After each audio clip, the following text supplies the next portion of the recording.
कैसन बड़ी पुष्पा? देखिए, 1.5 साल पहले ही मैं उनको बता चुका था कि उनको ब्लड कैंसर है।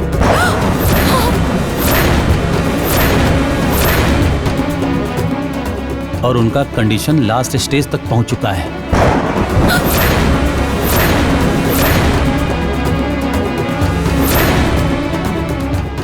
अब उनके पास बहुत कम दिन बचे हुए हैं, इसलिए उनको घर ले जाइए, खुश रखिए। परिवार में जितने दिन रहेंगे उनके लिए उतना ही अच्छा होगा।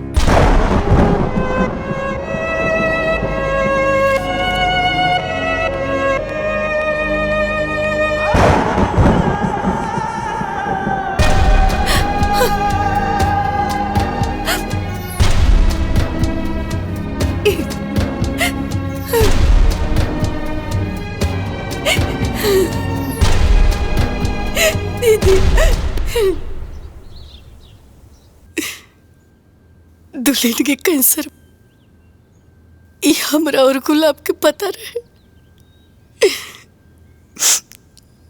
दुल्हन ये बीमारी के टेंशन में बहुत रहे लगली। नैहर की चिंता, ससुराल की चिंता, तेरा ब्याह की चिंता, गुड़िया के परवरिश की चिंता कि उनका बाद उनका गुड़िया के ध्यान रखी, घर के ध्यान रखी।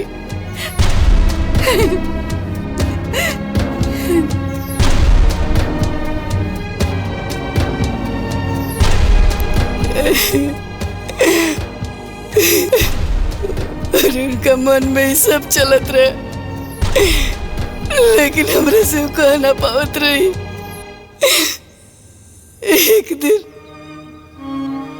एक दिन हमरा से कहली कि बाजी हम चाहते नहीं कि हमारी बहन की शादी सतीश से कर दिया जाओ, ताकि हमारे बाद घर में रही ना, घर के संभाल सकती है, हमारे गुड़िया के संभाल सकती है। काहे कि मासी तो माँ जैसा हो लेना, माँ से बढ़ के मासी हो ले। अगर दूसरी लड़की घर में अगर देवरानी बन के आई तो पता न कैसे ही घर में रही। हम सोच के ही रिश्ता के फौरन हाँ कह देली कि दुल्हन के गैला के बाद गुड़िया के माई की कमी महसूस ना हो। ज्यादातर लोग एक बात कही, हम बहुत लाचार हो गए।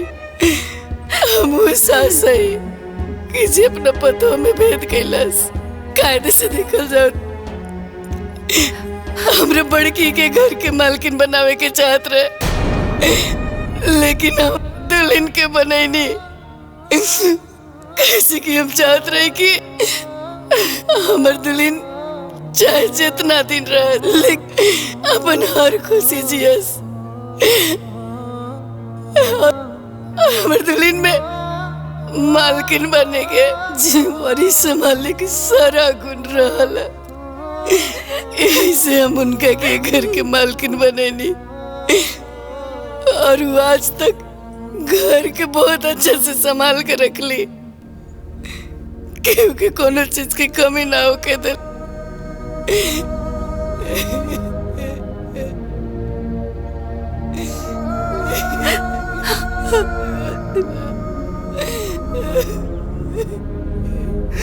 ना माई, चुप हो जा।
ये हंसी के पीछे इतना बड़ा दर्द छुपल बा दीदी, इतना बड़ा दर्द। तू तो हमसे हर बात बतावेलू, तो फिर ये राज हमसे काहे छुपावलू दीदी, काहे? सुगंधा, तू तो अपना दीदी के बचपन से जाने लू ना। वो अपन सुख सबके साथ बांटेली, लेकिन अपन दुख ना। हमारी बीमारी कैंसर हम तोरा के बाबूजी से माई से हे खातिर ना बताऊनी कि कहीं तू लोग बहुत परेशान ना हो जाओ। दीदी तू कितना महान बाड़ू, तू कितना महान बाड़ू दीदी। हम तो छोट बहन होके भी हम तोरा के इतना उल्टा सीधा बोल देनी, तोरा साथे जबान लड़ौनी, हम तोरा के का कह देली दीदी। हमरा के माफ कर दे दीदी, हमरा के माफ कर दे दीदी। तू हमरा के छोड़ के कब मत जाइए दीदी, कब मत जाइए दीदी। तू हमके मारा, डांटा और उल्टा सीधा बोल दो, हम कुछ न बोलब दीदी, हम कुछ न बोलब। बतावा दीदी, तोरा के का खाए के मन बा? कचौड़ी, पूरी, हलवा दीदी, तोहर जौन मन करी हम उस सब बना दे। बस दीदी तू एक बार बोला, तोहर का मन बा? ए दीदी, तू हमरा से नाराज नहीं खुना?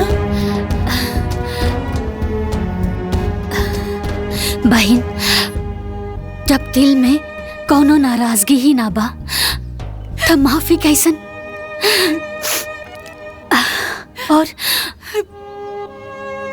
और जौन रिश्ता में लड़ाई ना हो तो समझ जाओ कि वो रिश्ता दिल से ना दिमाग से निभावल जा रहल बा। और हम तोहरा के छोड़ के कबो ना जाई। अरे हमार रिश्ता कोनो जरूरत के रिश्ता ना बा, जरूरत के रिश्ता छूट जाला और खून के रिश्ता कब्बो ना छूटेला। और हमनी दोनों बहन के रिश्ता त खून के बाना, खून के। हाँ, अब सुना, अब तू ई रिश्ता छोड़ा और हमार मन के बात सुना। हाँ बोली दीदी। और हमार मन के बात यही बा कि तू हमरा खातिर आलू वाला कचौड़ी, हाँ गोभी के सब्जी और सूजी के हलवा बना के खियाबू। हाँ बना दा, बनाइबू ना?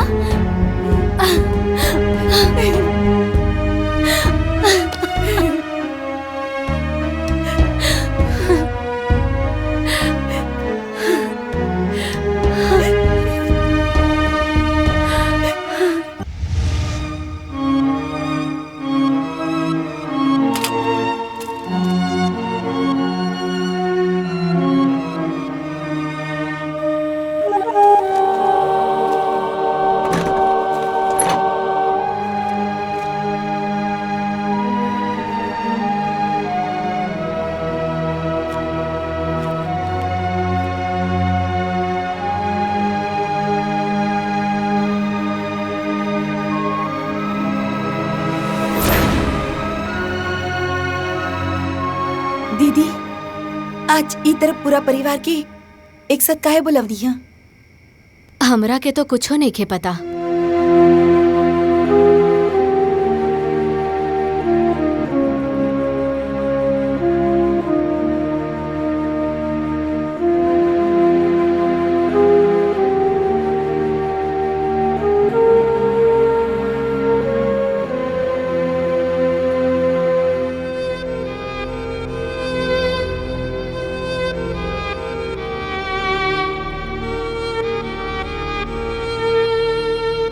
जेठानी जी, हम पिंकी, गुड़िया और गोलू के नाम 5-5 लाख की FD करोले बानी।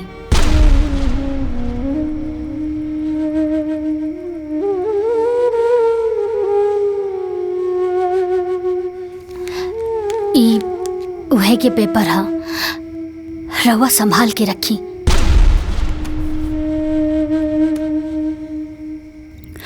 जब ई लोग बड़ा हो जाई ना त ई पैसा ई लोगन के पढ़ाई में बहुत काम आई।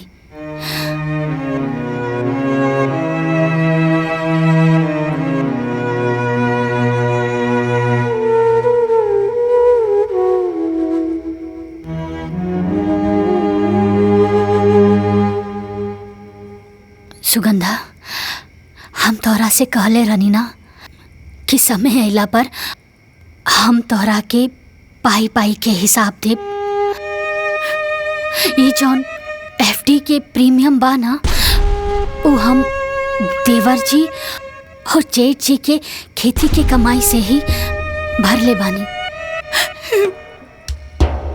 ई पूरा घर चलावे खातिर हम पाई पाई जुड़नी। अरे कबो 100 रुपया 50 रुपया खातिर लड़ भी गई नी।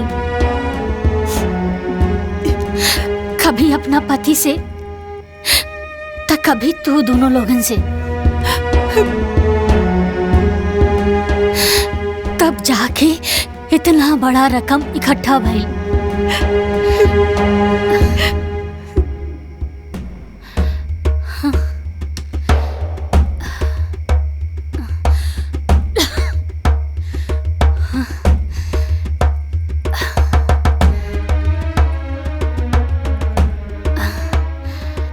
पर जेठानी जी, अब हमरा अंदर ई घर के मालकिन बने के हिम्मत नहीं के बचल।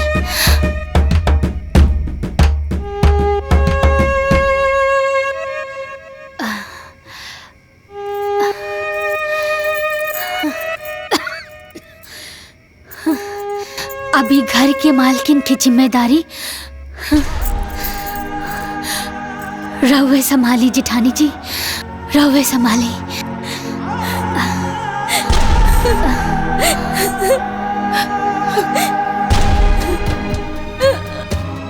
हमरा के माफ कर दे पुष्पा, माफ कर दे। हमरा से बहुत बड़ भूल हो गई बा।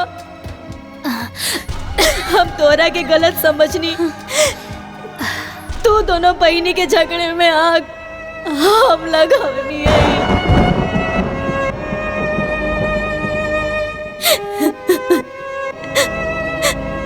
काहे से हम सोचत रही कि तू बस अपने बारे में सोचेलू, बाकी आज जवन तू इस सब के लिए कैले बाड़ू। अगर हमार सग बहन भी होगी ना तो कबो ऐसा ना करी,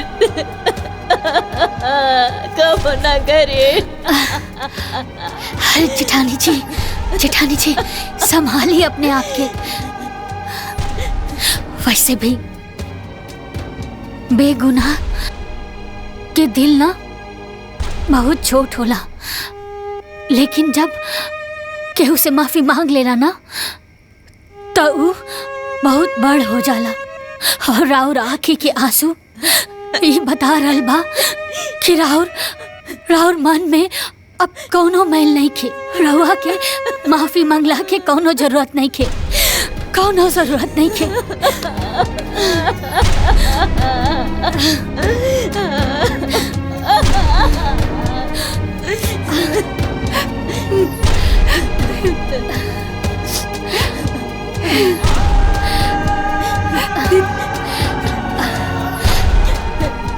बस हमारे आखिरी एक शब्द जेठानी जी, ई सुगंधा छोट हवे, थोड़ा जिद्दी बाड़ी, लेकिन दिल के बहुत अच्छा बाड़ी। एकर कौनो भी बात के कबो बुरा मत मनिया। एकर हमेशा ख्याल रखिया अपन छोट बहन समझ के।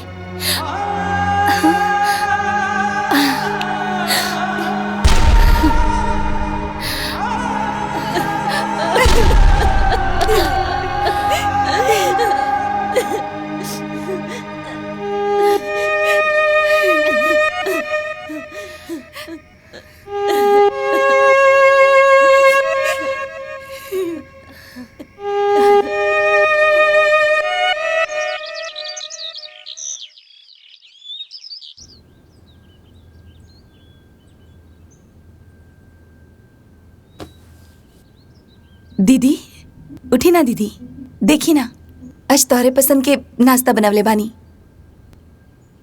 जल्दी से उठ जाई दीदी, और दवाई भी तो खाए के बा। दीदी उठी ना, वरना नाश्ता ठंडा हो जाई। दीदी दीदी उठा।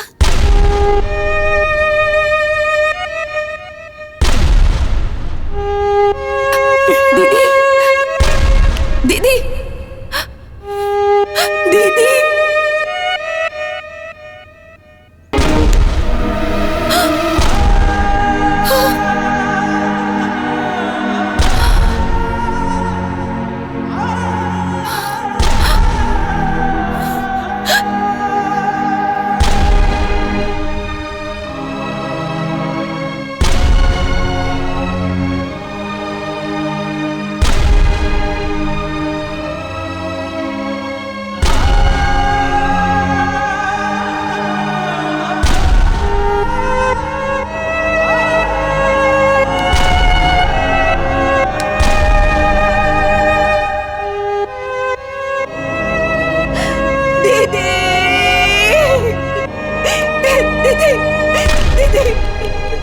दीदी दीदी उठी ना दीदी, दीदी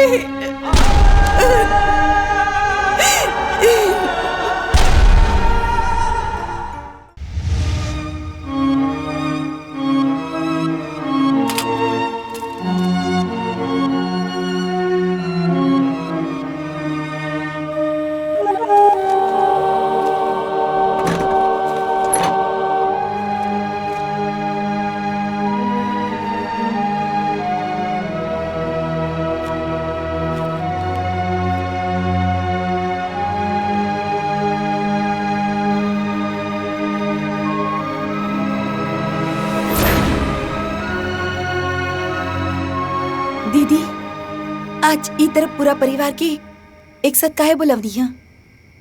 हमरा के तो कुछो नहीं खे पता।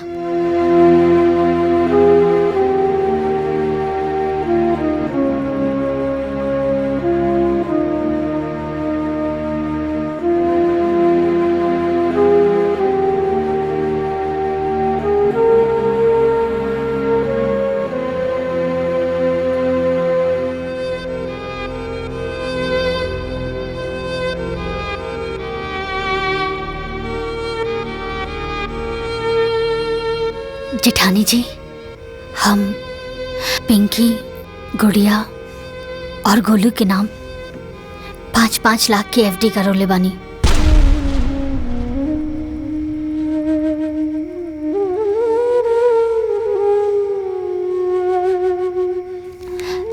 ई उहे के पेपर हा, रवा संभाल के रखी।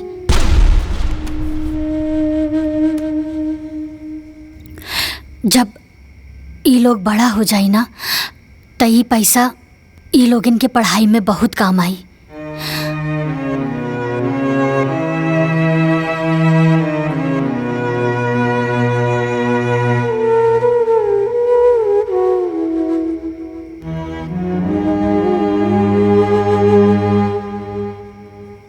सुगंधा, हम तोहरा से कहले रहनी ना कि समय अइला पर हम तोहरा के पाई पाई के हिसाब दे। ये जौन एफडी के प्रीमियम बा ना, वो हम देवर जी और जेठ जी के खेती के कमाई से ही भर ले बानी। ई पूरा घर चलावे खातिर हम पाई पाई जुड़नी। अरे कबो 100 रुपया 50 रुपया खातिर लड़ भी गई नी। कभी अपना पति से तो कभी तू दोनों लोगन से। तब जाके इतना बड़ा रकम इकट्ठा भई।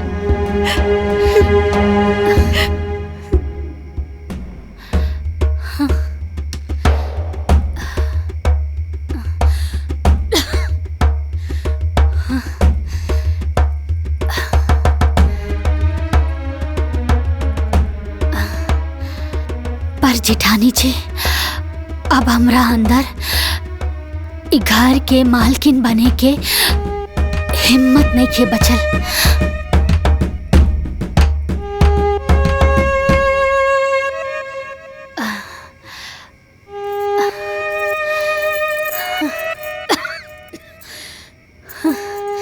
अभी घर के मालकिन की जिम्मेदारी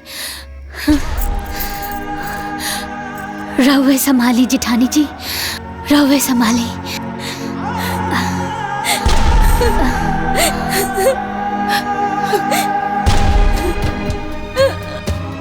हमरा के माफ कर दे पुष्पा, माफ कर दे।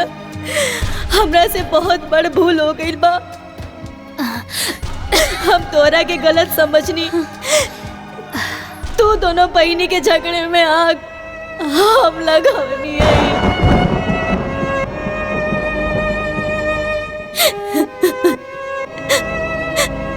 काहे से हम सोचत रही कि तू बस अपने बारे में सोचेलू,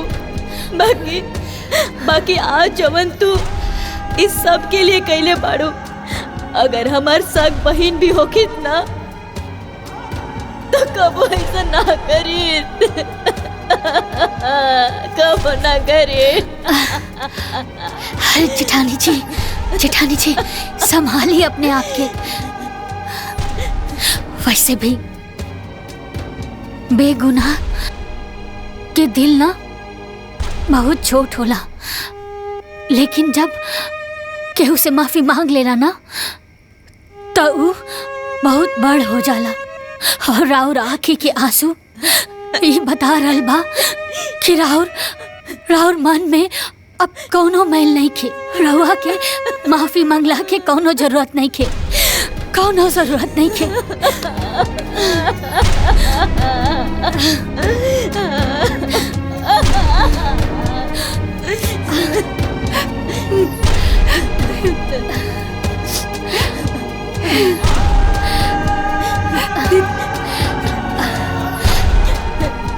बस हमारे आखिरी एक शब्द जेठानी जी,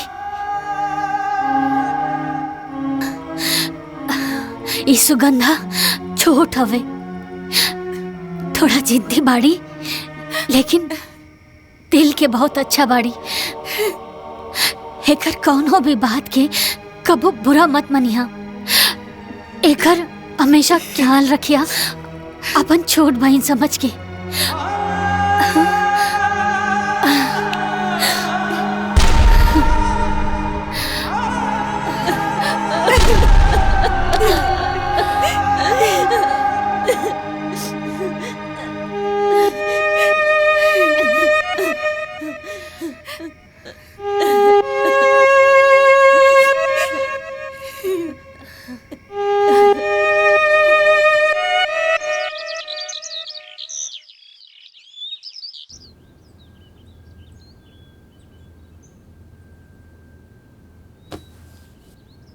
दीदी उठी ना दीदी, देखी ना आज तोहरे पसंद के नाश्ता बनावले बानी।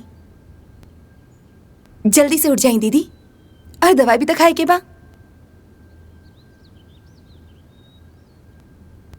दीदी उठी ना, वरना नाश्ता ठंडा हो जाई।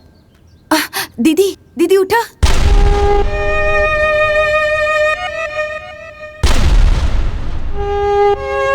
दीदी दीदी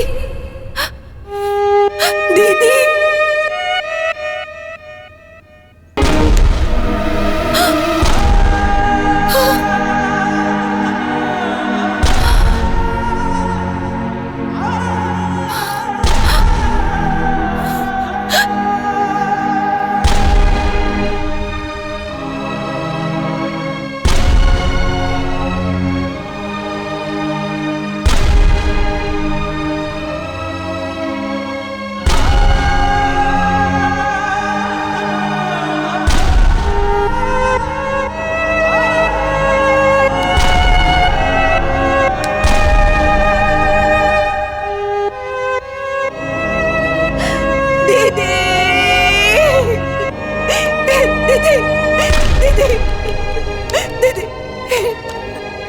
दीदी उठी ना दीदी, दीदी